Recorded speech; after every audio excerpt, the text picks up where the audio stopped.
अजीब सा किस्सा है जिंदगी का भी साहब। कमबख्त पूरी जिंदगी जीनी पड़ती है एक दिन मरने के लिए। दिल में चाहत होना भी जरूरी है जनाब,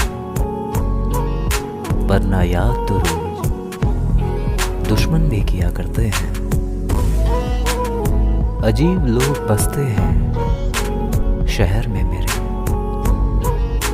मरम्मत कांच की करते हैं पत्थर के औजारों से।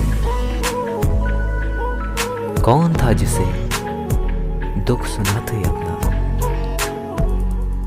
आईने पर सर रखा और रो दिए।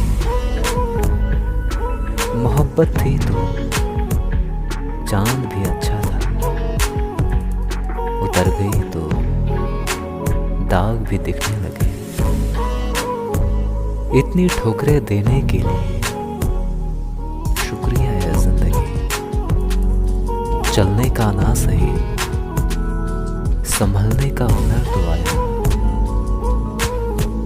रद्दी तक तोली जाती है तराजू में बिकने से पहले।